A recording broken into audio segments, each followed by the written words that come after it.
खबरों में आगे बढ़ेंगे। रिपब्लिकन पार्टी ऑफ इंडिया राष्ट्रीय अध्यक्ष अठावले हरिद्वार के लक्सर के दौरे पर पहुंचे। एक तरफ तो अठावले का कार्यक्रम था, तो वहीं जनसभा में भीड़ जुटाने के लिए डांस का कार्यक्रम भी रखा गया था। नरेंद्र मोदी जी जनता में पॉपुलर नेता है, बाकी के पार्टियों के नेताओं में तो वो तो अटैक करते रहते हैं। और आप कितना भी इकट्ठा आइए, लेकिन हमारी टीम इतनी स्ट्रांग है, नरेंद्र मोदी जी की कैप्टनशिप में हमारी टीम इतनी स्ट्रांग है कि हम 2024 के मैच कौन से भी हाल में जीतेंगे और 350-400 रन निकालने का हमारा प्लान है और उसी तरह की काम हमारा। विकासनगर हादसे की मजिस्ट्रियल जांच के आदेश दिए गए हैं।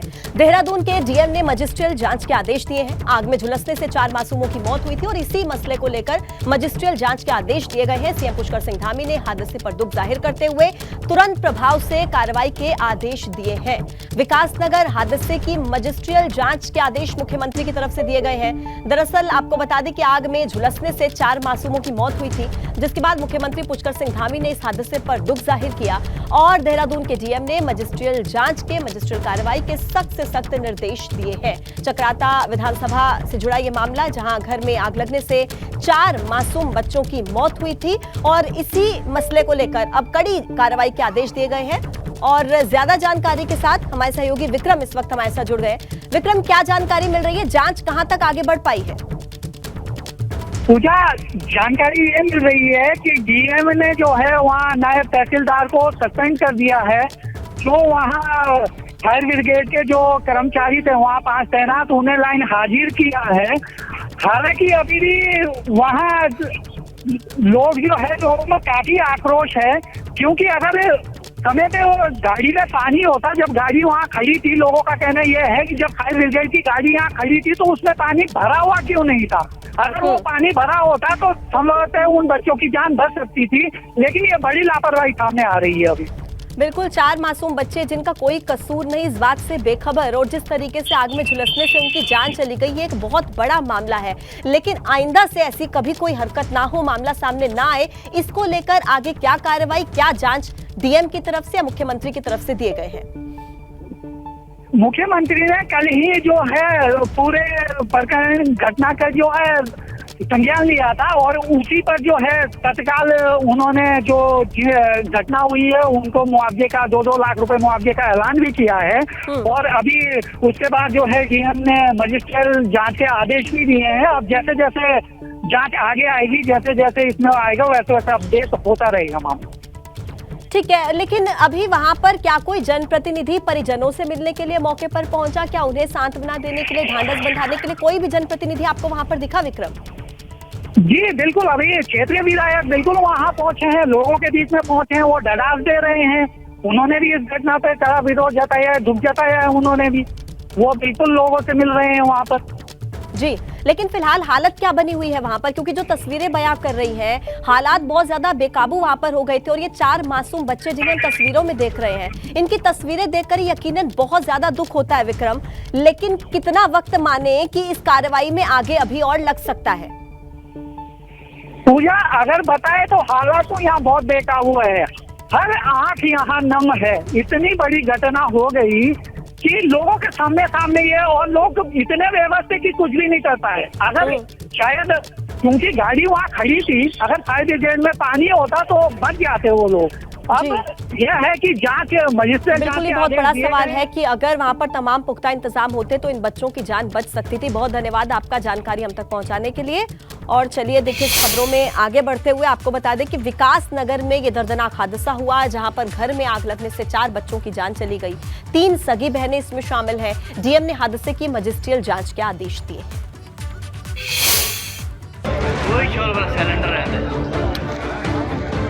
विकासनगर में आग की धधकती लपटों ने 4 मासूम जिंदगियों को छीन लिया। घर में लगी आग की चपेट में आकर 4 बच्चों की मौत हो गई, इनमें 3 सगी बहनें शामिल हैं। सीएम धामी ने ट्वीट कर हादसे पर दुख जताया और अधिकारियों को जांच के आदेश दिए। उधर डीएम ने भी हादसे की मजिस्ट्रियल जांच के आदेश दे दिए हैं। घर में आग लगने का कारण सिलेंडर फटना बताया जा रहा है। लोगों ने घर से धुआं उठते देखा तो प्रशासन को जानकारी दी, मगर जब तक प्रशासन और फायर ब्रिगेड मौके पर पहुंचा, आग का बड़ा सा गुबार उठने लगा। पूरे इलाके में धुआं ही धुआं फैलने लगा। कुछ ही देर में घर में आग की लपटें निकलने लगी। इस बीच पता चला कि घर के अंदर 4 बच्चे फंसे हुए हैं, मगर आग की लपटें इतनी भीषण थी कि घर के अंदर जाना किसी के लिए भी मुमकिन नहीं था। फायर ब्रिगेड भी मौके पर पहुंची, मगर फायर ब्रिगेड के पास पानी तक नहीं था। जब तक फायर ब्रिगेड ने काम शुरू किया, 4 मासूम जिंदगियां दम तोड़ चुकी थी। अब सवाल ये है कि आखिरकार इस हादसे के बाद क्या सरकारी सिस्टम की लापरवाही पर कार्रवाई होगी। एबीपी गंगा के लिए विकास नगर से विक्रम सिंह की रिपोर्ट। तो तस्वीरें आपने देखी किस कदर ये जो हादसा था ये इतना ज्यादा भयावह था। लेकिन अब इसी खबर को लेकर के आपको ज्यादा जानकारी देते हैं, हमारे सहयोगी देहरादून से इस वक्त सीधे हमारे साथ जुड़ रहे हैं। उनसे जान लेते हैं कि देहरादून में फिलहाल क्या परिस्थितियां बनी हुई हैं, क्योंकि डीएम की तरफ से जांच के आदेश दिए गए हैं, लेकिन माहौल वहां पर कितना गर्म है, लोग कितने गुस्से में है, ये आपको बताएंगे हमारे सहयोगी। मुझे देखिए बहुत दुखद घटना है और देहरादून की डीएम सोनिका और जो एसएसपी हैं वो मौके पर पहुंचे हुए हैं, वो मुआवना कर रहे हैं। फिलहाल अभी अगर फौरी तौर पर देखा जाए तो 2 अधिकारियों पर कार्रवाई की है, तहसीलदार और वहां जो अग्निशमन के अधिकारी हैं उनको लाइन हाजिर किया गया। लेकिन ये बहुत बेहद दुखद घटना है और सामान्य घटना भी नहीं है। और अधिकारी कर्मचारी जो वहाँ मौजूद थे वो अगर वक्त पर इस पर कार्रवाई कर देते तो निश्चित तौर पर जो मासूम मरे हैं उनकी जान बच जाती, क्योंकि जिस तरह से लपटें वहाँ उठ रही थी, जिस तरह से आग फैल रही थी लगातार, आसपास के क्षेत्र में भी फैलने की संभावना जताई जाती है। और फायर ब्रिगेड ने जो बात कही है, जानकारी ये भी मिली है, स्थानीय लोग ये भी बता रहे हैं कि जो फायर ब्रिगेड के जो कर्मचारी थे उन्होंने वहाँ शराब पी रखी थी और नशे में थे।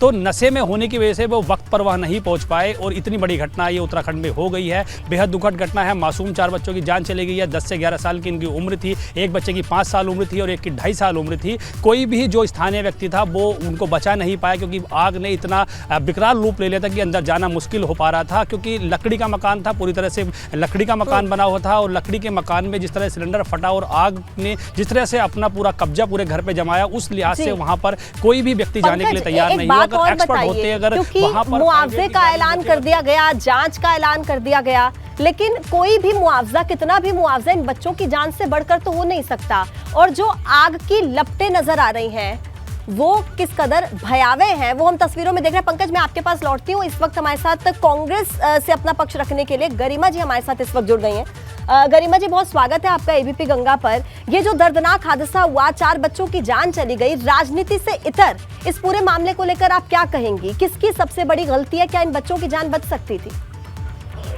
देखिए, मैं पूरी तरह से निशब्द हूँ। मुझे समझ में नहीं आ रहा है कि किस तरह से पूरे प्रकरण पर बात रखी जाए, क्योंकि एक तरफ तो ये दर्दनाक हादसा तो है ही, लेकिन कहीं ना कहीं ये आपदा प्रबंधन पर बहुत बड़ा सवालिया निशान उठाता है कि हम आपदाओं के लिए कितना तैयार हैं। अब आप सोचिए, पानी फायर ब्रिगेड की गाड़ी में नहीं होगा तो और उसको कहाँ होना चाहिए? यानी कि हम इन बच्चियों को बचा सकते थे। कहीं ना कहीं ऐसा लग रहा है कि हमारी कोताही से इनकी जान चली गई। चलिए, नियति ने तो जो किया, या जो नेचुरल डिजास्टर था तो वो तो था ही कि गैस फटने से या सिलेंडर फटने से आग लगी, लेकिन उसको काबू हम कर सकते थे यदि मुस्तैदी से वहां फायर ब्रिगेड की गाड़ी पहुंचती और उसमें पानी होता तो। और हमारी किरकिरी हुई है हिमाचल के सामने, क्योंकि हिमाचल से मदद मांगनी पड़ी। ठीक है गरिमा जी, एक और बात बताइए। प्रीतम सिंह आप ही की पार्टी से विधायक है और उन्हीं का विधानसभा क्षेत्र ये पड़ता है जहां पर ये हादसा हुआ। क्या वो अभी तक वहां पर पहुंचे? परिवार के लोगों से उन्होंने बात की, जाकर उन्होंने जाना क्या स्थिति है वहां पर? जी, निश्चित रूप से माननीय प्रीतम सिंह जी त्यों ही पहुंच चुके हैं। और आप वहाँ के क्षेत्र की जनता से पूछ सकते हैं कि पूरी तरह से समर्पित हमारे विधायक भी हैं, और आज से नहीं, वो 6ठी बार के विधायक है वहाँ के जी, चक्रौता से। तो ऐसे में जनता बार बार अगर किसी को अपना सिरमौर बना रही है तो कुछ तो उस नेता में बात होगी, तभी वो समर्पित रहते होंगे, पूरे निष्ठा भाव से कार्य करते होंगे अपनी जनता के लिए, इसीलिए बार बार वो चुनकर वहाँ के जनप्रतिनिधि बनते हैं। लेकिन विधायक, देखिए, विधायक हर घर की बाहर से बैठकर ये तो इंतजार नहीं कर सकते ना कि किस घर में आग लगेगी और कहाँ मैं फायर ब्रिगेड भेजूंगा। अच्छा गरिमा जी, अभी हमने कोशिश की, एबीपी गंगा ने अभी कोशिश की कि हम देहरादून के डीएम से संपर्क कर पाए, उनसे जान पाए, लेकिन उन्होंने फोन नहीं उठाया। अब ये सीधा सीधा क्या मैसेज जाता है? क्या बात करने से बचना चाह रहे हैं? आप इसको किस तरीके से देखती हैं? नहीं, मुझे नहीं लगता कि इसमें कोई आपको डीएम के अंदर कोट निकालने की जरूरत है, क्योंकि इस वक्त डीएम की प्रायोरिटी मीडिया चैनल से बात करने से ज्यादा सिचुएशन को काबू करने की होनी चाहिए। वहाँ लॉ एंड ऑर्डर की सिचुएशन हो गई है, वहाँ गांव वाले सारे एकत्रित हो गए हैं और लेकिन गरिमा जी, मीडिया तो एक माध्यम है ना, क्या चल रहा है पर्दे के पीछे उसको पर्दे के सामने लेकर आना। आप मुझे बताइए कि एक प्रायोरिटी किसी भी जिलाधिकारी के लिए क्या होनी चाहिए? फोन उठाकर मीडिया चैनल्स को बाइट देने की प्रायोरिटीज होनी चाहिए। आपका चैनल अकेला तो है नहीं, आपकी तरह कई चैनल्स हैं। तो मुझे लगता है कि जिलाधिकारी की प्राथमिकता इस वक्त जिले में लॉ एंड ऑर्डर देखने की होनी चाहिए। क्या बढ़िया से बढ़िया लेकिन एक बात बताइए, लोगों के गुस्से का जवाब कौन देगा? ना डीएम फोन उठाते हैं, ना कोई बात करता है मीडिया से। मैंने आपसे जैसा कहा, मामले को शांत तो होने दीजिए। डीएम साहब भी आएंगे या पुलिस के अधिकारी भी आएंगे, जो भी आपको चाहिए होगा वो आपके चैनल पर आएगा। लेकिन ये समझ लेना कि इस वक्त प्राथमिकता आपके चैनल पर बात करना है, मुझे लगता है कि वो बेमानी होगा। इस वक्त उनके लिए बहुत सारी और प्राथमिकताएं हैं और मुझे लगता है कि उनको समय। ठीक है गरिमा जी, आप कह रही हैं हम इंतजार करते हैं, क्या इस मामले को लेकर आप लोग या प्रशासन जवाब दे पाता है? क्योंकि निःशब्द है, इस मामले पर क्या ही जवाब होगा? जिस घर से 4 बच्चे चले जाते हैं, निश्चित तौर पर उस घर पर क्या बीत रही होगी, और जवाब तो और कोई चाहता है। गरिमा जी, बहुत धन्यवाद आपका हमारे साथ जुड़ने के लिए, अपनी बात रखने के लिए। पंकज, आप सुन रहे थे गरिमा जी को, वो कह रहे हैं कि इस वक्त हमारी प्राथमिकता है कि वहां पर सिचुएशन को हम कंट्रोल करें और निश्चित तौर पर ये प्रायोरिटी होनी भी चाहिए। लेकिन क्या ये बात पहले समझ में नहीं आती जनप्रतिनिधियों को? हादसा होने से पहले अलर्ट नहीं हो पाते हैं ये? मुझे देखिए 24 घंटे का वक्त होने वाला है। 24 घंटे के अंदर हर प्रतिनिधि को वहाँ पहुँचना चाहिए था। बात ये नहीं है कि प्रायोरिटी क्या है, बात ये है कि आपको जवाब देना है, आपको ये बताना है कि ये कमी कहाँ हुई है, चूक कहाँ हुई है, कहाँ दिक्कतें रही हैं, क्यों नहीं फायर ब्रिगेड गाड़ी मौके पर पहुँची, आपका प्रशासन तंत्र क्यों नहीं एक्टिव है, क्यों बार बार लोगों को अपनी जान गंवानी पड़ती है, मासूम बच्चों को जान गंवानी पड़ती है। सवाल ये नहीं है कि प्रायोरिटी चैनल है या आपको काम करना है। ठीक है कि आप अपने फील्ड में हैं, आप मौके पर हैं, लेकिन आप जवाब तो देंगे ना। जवाबदेही तो किसी की बनेगी ना कि किसकी वजह से इन बच्चों की जान गई है। प्रशासनिक अमला अगर मौजूद होता, तंत्र अगर मुस्तैद होता, तो निश्चित तौर पर फायर ब्रिगेड गाड़ी वहां पहुंच जाती और बच्चों की जान बच सकती थी। कुछ स्थानीय लोग भी मदद करने के लिए तैयार थे, वो लोग वहां पर लगातार कोशिश कर रहे थे किस तरह से बच्चों को बचाया जाए। लेकिन जब फायर ब्रिगेड की गाड़ी ही मौके पर नहीं पहुंची, प्रशासनिक अमला ही तैयार नहीं था, पुलिस के लोग तैयार नहीं थे, फायर ब्रिगेड की गाड़ी वहां पर मौके में नहीं पहुंची। जानकारी मिली है कि जो ये कह देना कि मीडिया को बाइट देना ये हमारी प्रायोरिटी नहीं है, इस तरीके से सवालों से लोगों के गुस्से से बचा नहीं जा सकता है। पंकज, बहुत धन्यवाद आपका। रामनगर दौरे पर पहुंचे मुख्यमंत्री पुष्कर सिंह धामी। देवभूमि में अवैध अतिक्रमण बर्दाश्त नहीं होगा, मुख्यमंत्री ने सीधा कहा है। जहां पर भी अतिक्रमण होगा सरकार वहां पर कार्रवाई करेगी। देवभूमि में किसी को भी अतिक्रमण करने की इजाजत नहीं मिलेगी।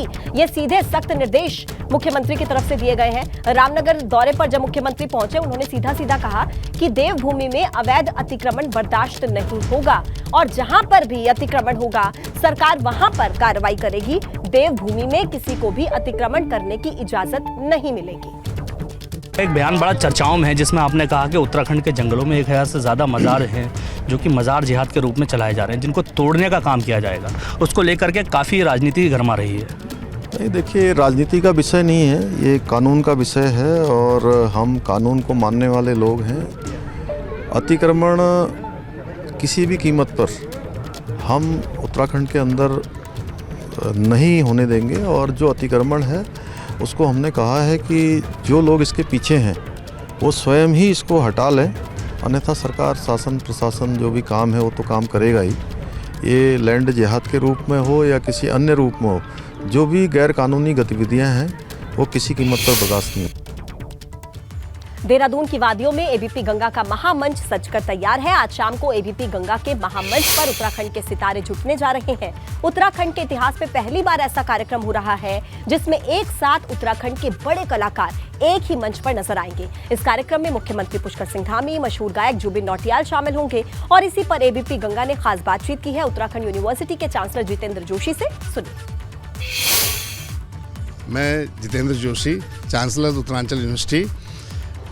हमारे यहाँ एक प्रोग्राम हो रहा है एबीपी गंगा के साथ, हम लोग एक बहुत अच्छा प्रोग्राम करने जा रहे हैं। उसमें माननीय मुख्यमंत्री जी, जुबिन नौटियाल जी और पूरे उत्तराखंड के कुमाऊं गढ़वाल के लोक गायक, जो प्रसिद्ध लोक गायक हैं, हमारी संस्कृति को बचाने के लिए जो उत्तराखंड के अंदर लोक गायक हैं, नंदन सिंह नेगी जी हैं, कीर्तन बथवाण जी हैं और कई और बहुत सारे हैं, 8-9 हमारे जो अच्छे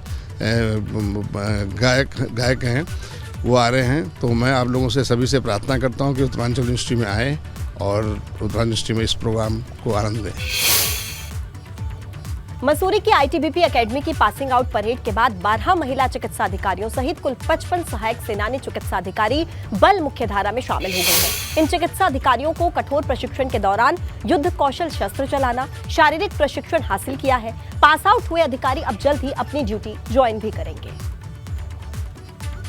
तो तस्वीरें देखिए, अब देश की सेवा में शामिल हुए हैं अधिकारी और तस्वीरें आपके सामने हैं। पास आउट अधिकारी अब जल्द ही अपनी ड्यूटी ज्वाइन करेंगे। मसूरी में आज पासिंग आउट परेड के बाद भारतीय तिब्बत सीमा पुलिस बल में 55 अधिकारी शामिल हो चुके हैं। इसमें 12 महिला चिकित्सा अधिकारी हैं और 6 सप्ताह की कठिन परीक्षण के बाद ये 55 अधिकारी पूर्ण रूप से तैयार हो चुके हैं। इस पासिंग आउट परेड में सबसे ज़्यादा 16 अधिकारी राजस्थान से हैं और एक उत्तराखंड से इस मुख्य धारा में शामिल हो गए हैं। वहीं पासिंग आउट परेड के बाद इन अधिकारियों में उत्साह साफ तौर पर देखा जा रहा है। बारिश की वजह से उत्तराखंड में फसलों को काफी ज्यादा नुकसान हुआ है। अब राज्य सरकार की तरफ से इसकी भरपाई के लिए मुआवजा देने की कार्रवाई शुरू हो गई है। कृषि मंत्री गणेश जोशी ने कहा है कि जहां पर भी 30% से ज्यादा फसल का नुकसान हुआ है वहां पर आपदा राहत के तहत मुआवजा मिलेगा। अतिवृष्टि से जो क्षति हमारे प्रदेश में फसलों की हुई है उसका क्षेत्रफल 35,618 हेक्टेयर है। जो आपदा के मानक हैं कि 33% से अधिक अगर क्षति होती है तो वो उसके मानक में आते हैं। उसका क्षेत्रफल 7,403 हेक्टेयर है और इनको तो हम आपदा के मानक के अनुरूप इनको हम मुआवजा देंगे। गणतंत्र दिवस परेड में हुई उत्तराखंड की झांकी को पहला स्थान मिला था और इस झांकी को अब उत्तराखंड में घुमाया जा रहा है। ये झांकी हरिद्वार भी पहुंची। प्रेमनगर आश्रम से पर्यटन मंत्री सतपाल महाराज ने झांकी को हरी झंडी दिखाकर रवाना किया। 3 दिनों तक हरिद्वार जिले की सभी तहसीलों में ये भ्रमण करेगी। देश के अंदर जिसने प्रथम स्थान प्राप्त किया, हमारे लिए बड़े गौरव की झांकी है और ये 3 दिन तक 6, 7, 8 को हरिद्वार में रहेगी। यहाँ पर हरिद्वार में नारसेन, भगवानपुर, बादराबाद, रुड़की में, खानपुर में सब जगह की जनता इसका वो देखेगी और ये हमारे लिए बड़े गौरव का। रुद्रपुर में पुलिस ने 25 ग्राम स्मैक के साथ 2 तस्करों को गिरफ्तार किया। गिरफ्तार किए गए तस्कर नैनीताल जिले के रहने वाले हैं। स्मैक तस्करों के कब्जे से पुलिस ने नकदी भी बरामद की है और दोनों तस्कर बहेड़ी उत्तर प्रदेश से स्मैक लाकर नैनीताल जिले में सप्लाई करने का काम किया करते थे। मुखबिर की सूचना पर पुलिस ने इन्हें पुल भट्टा क्षेत्र से गिरफ्तार किया है।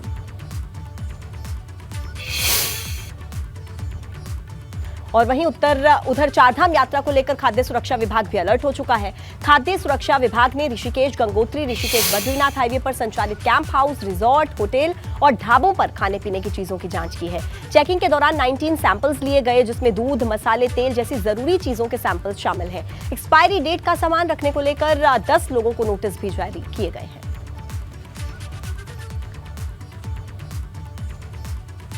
होटल, ढाबे और डेयरियों का विशेष रूप से हमें निरीक्षण किया गया था, जिसमें हम लोगों ने 19 सैंपल दूध, मसाले, तेल, विशेषकर मसाले, तेल और दूध का पर हमारा विशेष फोकस था। उसके हमने सैंपल लिए और कई सामग्री हमको खाद्य सामग्री एक्सपायरी डेट की भी पाई गई थी और मिसब्रांडेड पाई गई थी। उनको हमारे द्वारा सीज भी किया गया। और वहीं उत्तरकाशी के उपला टकनौर के 8 गांव के ग्रामीणों ने शराबबंदी को लेकर एक बड़ा फैसला लिया। ग्रामीणों ने फैसला लिया कि वो शादी समारोह में शराब नहीं पिलाएंगे। अगर किसी ने शराब पिलाई तो उसके शादी समारोह का बहिष्कार किया जाएगा। इससे पहले गाजड़ा पट्टी के कई गांवों में शराबबंद का फैसला लिया गया था। हमारे यहाँ जो मेहंदी होती है गांव में, जो मेहंदी की रस्म है, उसमें जो शराब परोसने का जो प्रचलन है, जो प्रवृत्ति है, उसको हम खत्म करना चाह रहे हैं और हम लोगों ने निर्णय लिया कि हम नहीं करेंगे। अगर कोई भी व्यक्ति जोर जबरदस्ती करेगा तो उनका हम आयोजन का बहिष्कार करेंगे और उनके आयोजन में महिलाएं नहीं जाएंगी। महिलाओं ने निर्णय लिया है।